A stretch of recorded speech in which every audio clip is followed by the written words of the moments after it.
CPSE school Chikodi कक्षा 8वीं में एक बार फिर से आप सभी का स्वागत करती हूँ। बच्चों, कल हमने ध्वनि इस कविता के रचयिता सूर्यकांत त्रिपाठी निराला जी का परिचय देखा और साथ ही साथ जो निराला जी है वो छायावादी कवि के रूप में प्रसिद्ध हैं। हिंदी के विख्यात कवि हैं, इनको बहुत सारे पुरस्कार मिले हैं।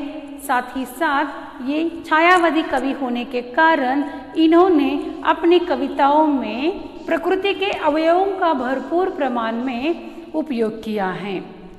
ठीक है बच्चों, तो चलिए ध्वनि इस कविता की तरफ बढ़ते हैं। तो सबसे पहले मैं कविता पढ़कर दिखाती हूँ बच्चों। अभी अभी न होगा मेरा अंत, अभी अभी ही तो आया है मेरे वन में मृदुल वसंत। अभी न होगा मेरा अंत, हरे हरे ये पात, डलियां कलियां कोमल गात, मैं ही अपना स्वप्न मृदुल कर फेरूंगा निद्रित कलियों पर, जगह एक प्रत्युष मनोहर। पुष्प पुष्प से तंद्रालस लालसा खींच लूंगा मैं, अपने नवजीवन का अमृत सहर्ष सींच दूंगा मैं। द्वार दिखा दूंगा फिर उनको, है मेरे वे जहां अनंत, अभी न होगा मेरा अंत। देखिए यहाँ पर कवि क्या कह रहे हैं, अभी न होगा मेरा अंत, अभी अभी ही आया है मेरे जीवन में वसंत, अभी न होगा मेरा अंत। इन 4 पंक्तियों के माध्यम से कवि की कितनी बड़ी सोच हमें यहाँ पर दिखाई दे रही है। कवि कहते हैं कि अभी न होगा मेरा जो अंत है वो अभी होने वाला नहीं है, क्योंकि मेरे जीवन रूपी वन में अभी वसंत रूपी यौवन आया है। समझ में आ रहा है? मेरे जीवन रूपी वन में अभी वसंत रूपी यौवन अभी तो आया है, और मेरा अंत कैसे हो सकता है ना? तो कवि यहाँ पर एक बहुत बड़ा संदेश देना चाहते हैं। कवि क्या कहना चाहते हैं, हमारे देश के जो युवा पीढ़ी हैं उनको वो जगाना चाहते हैं। जिस प्रकार कवि के जीवन में भी वसंत जैसा उत्कर्ष अभी अभी आया है, उल्लास अभी अभी आया है, खुशियाँ अभी अभी आई हैं, उसी प्रकार हमारे देश की जो युवा पीढ़ी है उन लोगों में भी मैं ये खुशियाँ बांटना चाहता हूँ, उनको उठाना चाहता हूँ, उनको आगे बढ़ाना चाहता हूँ। इस प्रकार कवि कहते हैं कि मेरे जीवन में अभी अभी वसंत रूपी यौवन आया है और मेरा अंत तो अभी होने वाला नहीं है। आगे देखिए, हरे हरे ये पात, डलियां कलियां कोमल गात, मैं ही अपना स्वप्न मृदुल कर फेरूंगा निद्रित कलियों पर, जगह एक प्रत्युष मनोहर। हरे हरे ये पात यानी कि पत्ते। जब भी वसंत ऋतु आती है तब प्रकृति में सभी तरफ हरियाली छाती है। पेड़ पौधे, पत्ते, फूल, फल, सभी का क्या हो जाता है, बौछार हो जाता है, सब तरफ हरियाली छाती है। तो कवि कहते हैं डलियां कलियां कोमल गात, इस पेड़ पौधों के कोमल गात पर डलियां और कलियां खिल रही हैं, बहुत ही सुंदर दिख रही हैं। समझ में आ रहा है ना बच्चों? देखिए कवि कहते हैं हरे हरे है पात, डलियां कलियां कोमल गात यानी शरीर। समझ में आ रहा है? गात यानी शरीर, कोमल यानी कि मृदु। ये जो पेड़ पौधे होते हैं ना, इनका जो शरीर होता है यानी कि पेड़ पौधे, इनके इस शरीर पर पत्ते, उनकी जो डलियां हैं, वो जो कलियां हैं वो खिल रही हैं। किस वजह से? वसंत ऋतु आने की वजह से। समझ में आ रहा है? किस वजह से?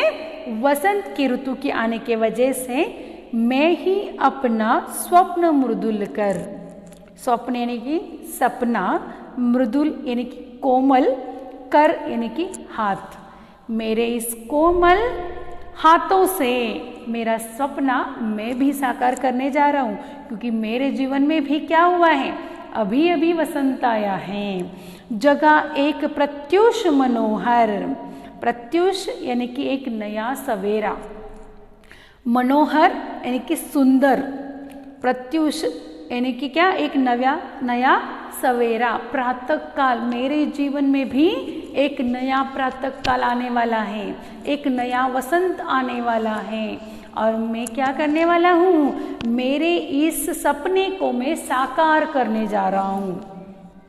और इसी के माध्यम से हमारी जो युवा पीढ़ी है, जो सोई हुई है, उनको भी मैं जगाना चाहता हूँ। हमारे देश की जो युवा पीढ़ी है, जो सोई हुई है, जिस प्रकार कलियाँ, सोई हुई कलियाँ दूसरे दिन फूल बनकर खिलती हैं, उसी प्रकार हमारे जो युवा पीढ़ी है, जो निद्रित युवा पीढ़ी है, उनको जगाने के लिए, उनके जीवन में नया प्रातः काल लाने के लिए मैं कोशिश करूँगा।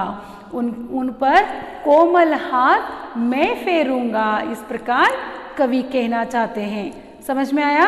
हाँ, अब आगे देखिए, पुष्प पुष्प से तंद्रा लस लालसा खींच लूंगा मैं, पुष्प पुष्प से तंद्रा लस लालसा खींच लूंगा मैं, अपने नवजीवन का अमृत सहर्ष सींच दूंगा मैं। कवि कहते हैं पुष्प, पुष्प यानी कि फूल, हर एक फूल यानी कि हमारी युवा पीढ़ी, हर एक युवा, समझ में आ रहा है? हर एक पुष्प जो सोई हुई होती है, तब वो कली होती है, खिलने के बाद वो फूल के रूप में निर्माण होती हैं, ठीक है। और यहाँ पर फूल के माध्यम से कवि ने युवा पीढ़ी को नवचेतना देने की कोशिश की है। पुष्प रूपी युवाओं को नींद से वो क्या कर रहे हैं, निकाल कर उनके आलस को फेंक रहे हैं। वो क्या कहते हैं, पुष्प पुष्प से तंद्रा आलस खींच लूंगा मैं। पुष्प रूपी युवाओं जो नींद भरे हैं, नींद से अलसाए हुए हैं। आप सुबह जब नींद में उठते हो तब कैसा लगता है आपको? अच्छा लगता है, फ्रेश लगता है? नहीं ना, आप अलसाए हुए होते हो। दोपहर में कभी नींद लो, आपको समझ में आ जाएगा कि दोपहर उठने के बाद आपका मन कहीं पर भी नहीं लगता, वहाँ पर आप अलसाते हो, कुछ काम करने का मन नहीं होता।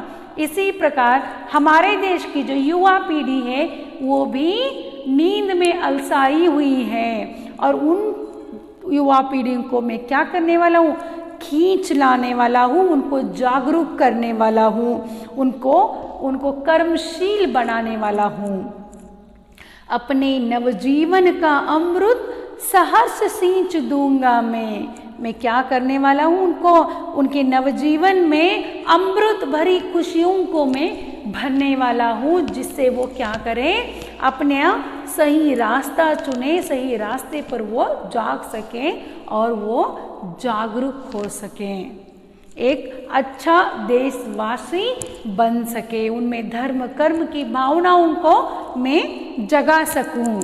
तो कवि एक बार फिर से देखिए, कवि कहते हैं पुष्प पुष्प से तंद्रा लस लालसा खींच लूंगा मैं, अपने नवजीवन का अमृत सहर्ष सींच दूंगा मैं। मेरे जीवन में जो अमृत भरी ताजगी है उन लोगों में सहज सींच दूंगा मैं।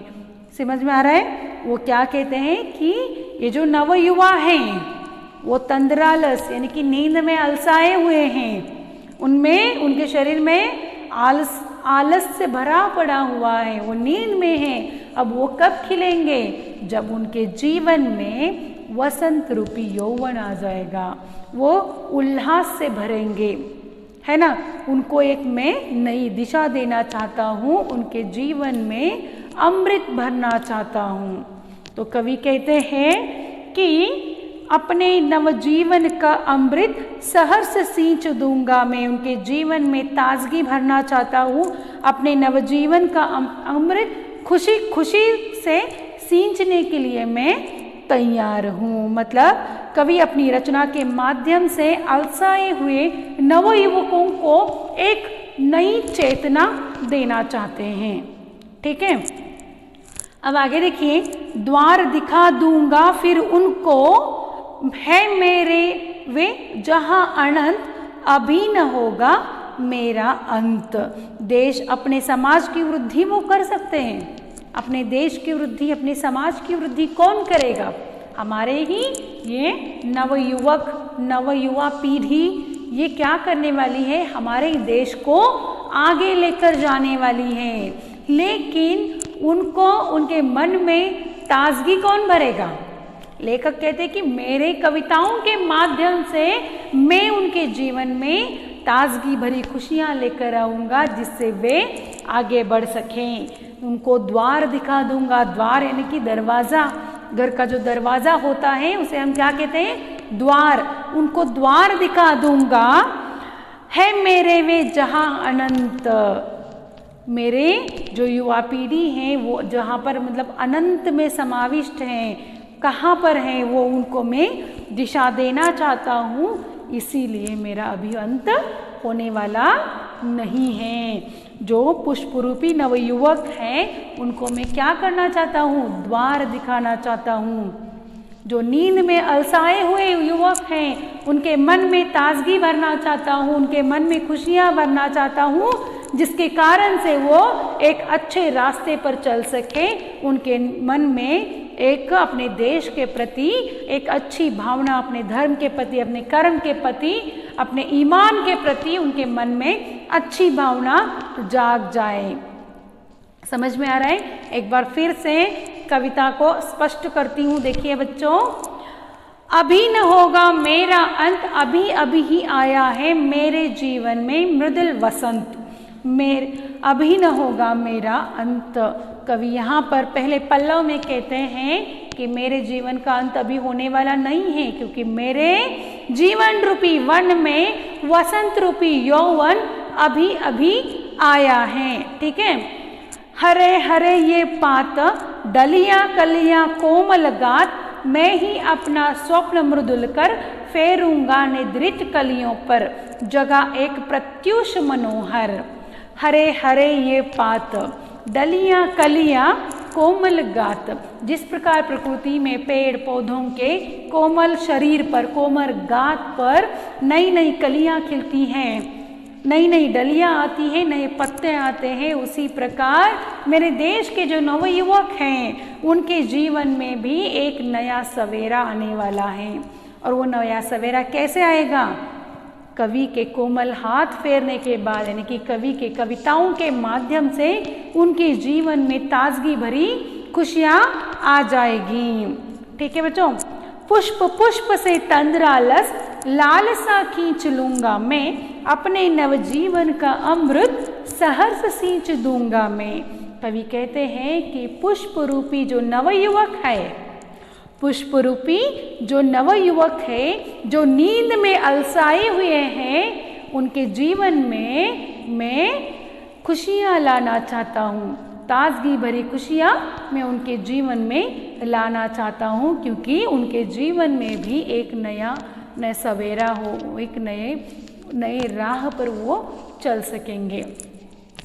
द्वार दिखा दूंगा फिर उनको, है मेरे वे जहाँ अनंत। ऐसे पुष्प रूपी नवयुवकों को मैं क्या करने वाला हूँ? एक नया रास्ता दिखाना चाहता हूँ, एक नया रास्ता मैं दिखा रहा हूँ, और वो इस नए रास्ते पर अपने देश की वृद्धि कर सकें, अपनी समाज की वृद्धि कर सकें।